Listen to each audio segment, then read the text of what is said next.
안녕하세요. 친절한 정호쌤에 오신 여러분 환영합니다. 심리상담사 최정호입니다. 오늘은요, 우리 아이 공부 지도에 관한 이야기를 해보려고 합니다. 스스로 좀 더 열심히 공부했으면 좋겠는데 부모의 마음과 달리 태평해 보이는 아이들을 어떻게 하면 공부에 몰입시킬 수 있을지에 대해서 말씀드려 볼게요. 학기 초에 어수선했던 시기를 잘 보내고 나면 어느새 중간고사 기간이 다가옵니다. 초등학생은 사실 중간고사뿐만이 아니라 중간중간 단원 평가를 보기도 하기 때문에 부모님들 입장에서는 신경이 많이 쓰이실 거예요. 시험을 잘 보는 것이 나중에 좋은 학교로 진학하기 위한 필수 요건이기도 하지만 더 나아가서는 아이가 학창시절에 배워야 할 것들을 잘 습득하면 기초가 탄탄해지고 나중에 사회에 나가서 전문성을 키우는 데 훨씬 수월할 것이라고 생각하실 거예요. 근데 부모의 걱정과 계획만큼 아이들이 움직여주지 않습니다. 학기 초에 문제집을 사주고 학기가 끝날 때 확인하면 푼 페이지보다 안 푼 페이지가 더 많죠. 집에 와서 숙제를 하거나 문제집을 풀게 하려면 게임을 몇 판 더 해줄지 아니면 유튜브를 몇 분 더 보여줄지 협상도 해야 됩니다. 학원은 꼬박꼬박 가기는 하는데 이런 태도로 학원에서 과연 제대로 공부를 하고 있는 건지도 의심스럽기까지 합니다.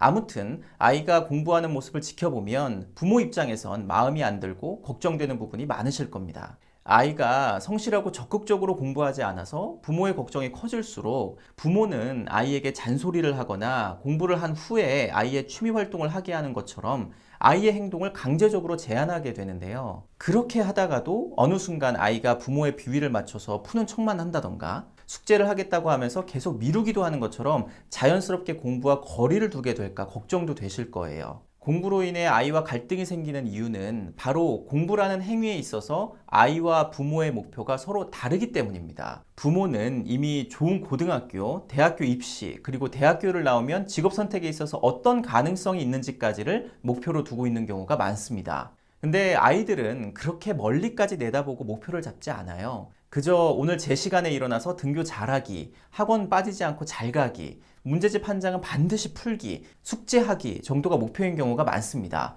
사실 공부 계획이나 목표가 없는 경우가 더 많죠. 오늘 점심시간에 뭐하고 놀까? 학교 끝나고 뭐하고 놀까? 등이 아이들의 주된 관심사입니다. 부모의 목표는 중장기적인 반면에 아이의 목표는 보통 하루 단위입니다. 그 간극 때문에 부모는 아이들을 볼 때마다 걱정이 되고 아이가 공부를 대하는 태도에 불만족스러움을 느끼게 되는 것이죠.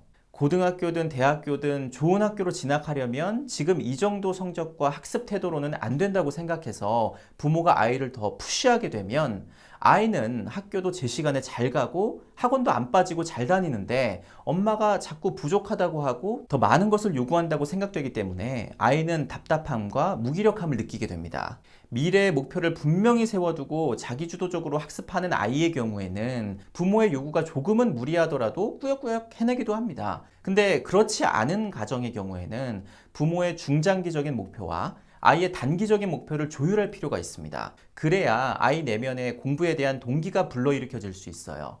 서로 다른 목표를 조율하기 위해서는 부모님들께서 운동장 밖에서 달리기를 지켜보는 코치가 아니라 옆에서 같이 뛰어주는 페이스메이커가 되어주셔야 합니다.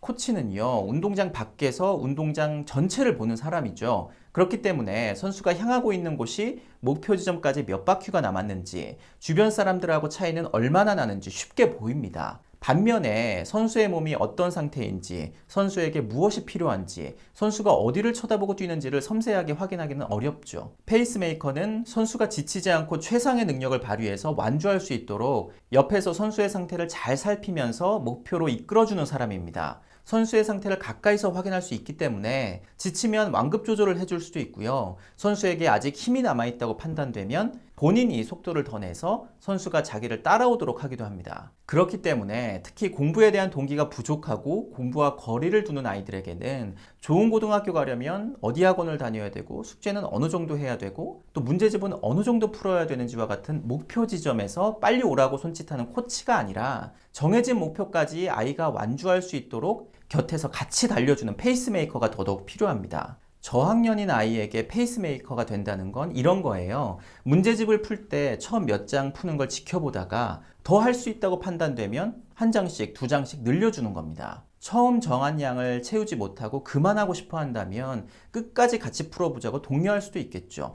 그리고 아이 컨디션이 정말 안 좋아서 현재 공부량이 아이에게 오버페이스인 것 같다면 부모의 목표가 분명하더라도 아이에게 휴식을 권할 수도 있을 겁니다. 중요한 건 아이에게 학습지나 문제집을 하루 동안 어느 정도 풀어야 된다고 맡기고 나서 정해진 양을 끝까지 풀었는지 그 결과만 관리하는 게 아니라 아이의 상태를 체크하면서 아이와 함께 진도를 나가야 한다는 거죠. 목표 지점에서 손짓하는 게 아니라 발 맞춰서 같이 뛰어야 하는 겁니다. 한 장씩 한 장씩 부모와 같이 풀어나가다 보면 아이는 단기적인 목표 달성에서 오는 성취감으로 공부에 발을 붙일 수 있게 될 거예요. 저학년은 중장기적인 목표를 통해서 동기부여가 되기에는 어린 나이일 수 있기 때문에 부모의 중장기적 목표는 유지하되 아이와 세운 단기적인 목표에 좀 더 집중하는 것이 좋습니다. 아이가 고학년이 되면 페이스메이커에게는 아이의 단기적인 목표를 중장기로 늘려주는 역할이 추가됩니다. 땅바닥만 보면서 겨우겨우 뛰어가는 선수에게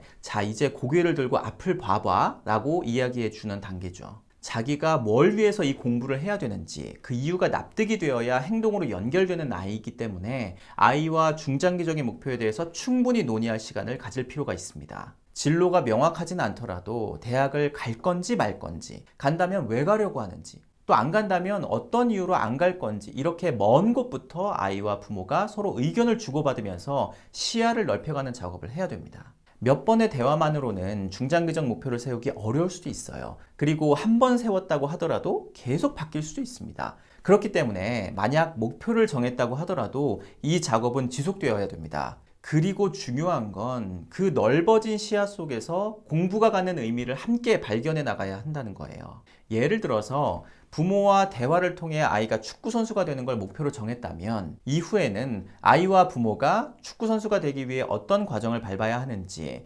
축구선수가 못 되더라도 축구선수가 되려고 밟아갔던 과정들이 어떤 가능성으로 연결될지 등에 대한 논의도 해야 되겠지만 동시에 축구선수가 되기 위해 대학은 꼭 가야 되는지, 운동선수가 목표인데 공부는 왜 해야 되는지, 축구선수가 되기 위한 과정에서 공부의 비중은 어느 정도가 적당한지와 같은 이야기도 함께 나눠야 됩니다. 뷰티 디자이너가 목표라면 대학교에 진학해야만 경험할 수 있는 것과 대학교를 진학하지 않고 현장에서 경험하게 될 것들을 비교해 볼 수 있을 겁니다. 그러고 나서 대학교에 가야 된다면 무엇을 전공해야 될지, 더 나아가서 왜 대학교 진학이 필요한지에 대해서도 논의해 볼 수 있겠죠. 또 현장을 바로 경험하고 싶은 경우에는 대학교를 진학하지 않았으니까 지금 당장 공부를 하지 않아도 되는 건지, 그럼에도 불구하고 공부는 필요한지에 대해서도 이야기해 볼 수 있을 겁니다. 유명한 뷰티 디자이너의 삶을 같이 추적해 보면서 그 위치까지 도달하기 위해 어떤 공부의 요소들이 있었는지 찾아보다 보면 공부에 대한 아이의 단기적인 목표를 조금씩 늘려줄 수 있을 겁니다. 결국 중장기적인 목표, 아이에게는 진로나 아이가 바라는 미래의 모습, 이 정도가 되겠죠? 이런 걸 정할 때 아이가 지금 이 순간 공부를 해야 하는 이유와 필요성에 대해서 부모와 같이 논의하면서 머리로만 공부가 중요하구나가 아니라 행동으로 이어지도록 하는 연결고리를 만드는 게 핵심입니다. 굳이 미래의 목표와 연결짓지 않더라도 공부 그 자체에 대한 매력과 필요성을 느낄 수 있으면 더더욱 좋겠지만 현실적으로는 아이들이 고개를 들어서 내가 왜 앞으로 나가야 되는지에 대한 자기만의 논리가 세워질 수 있도록 해줘야 내 미래 모습과 그걸 이루기 위해 내가 지금 해야 할 것 사이에 연결성이 생길 수 있습니다. 아이가 커나가면서 요즘 마음 상태는 어떤지, 요즘 들어 무엇에 꽂혀 있는지, 사람들하고 있을 때 어떤 모습이 나타나는지, 어떤 상황을 편하게 생각하는지 등을 곁에서 확인하면서 아이와 함께 중장기적인 목표를 설정하고 단기적인 목표와 연결하는 작업을 해나간다면 설령 부모가 원하는 목표가 아니더라도 그 목표는 공부에 대한 동기를 불러일으키기에 충분할 거예요. 재미도 없는 공부를 겨우겨우 해나가면서 치른 중간고사에서 성적이 안 좋게 나오면 아이들에게 가장 크게 피어나는 생각이 바로 우리 부모님이 실망하면 어쩌지? 성적이 나빠서 혼나면 어쩌지? 이런 겁니다. 고생하면서 학원 다니고 숙제하고 문제집 풀고 시험까지 치르는 사람은 바로 아이들인데 그 행위의 목표와 이유가 자기 것이 아니라면 과연 얼마나 오랫동안 그리고 얼마나 지속적으로 그 행동을 할 수 있을까요? 당장 치러야 할 시험이 있고 지금 이 순간을 놓치면 여러분이 그린 큰 그림에 차질이 생길 것 같아서 학원을 더 많이 보내야 되나? 문제집을 더 많이 사줘야 되나? 처럼 공부의 양을 늘리는 것에 집중하실 수 있겠지만 그때마다 공부에 대한 아이들의 동기와 능률은 미래의 목표와 현재 내 행동 간의 연결성 속에서 발생한다는 걸 꼭 기억해 두시면 좋을 것 같습니다. 그럼 오늘은 여기서 마무리하겠습니다. 다음 영상에서 꼭 다시 만나요.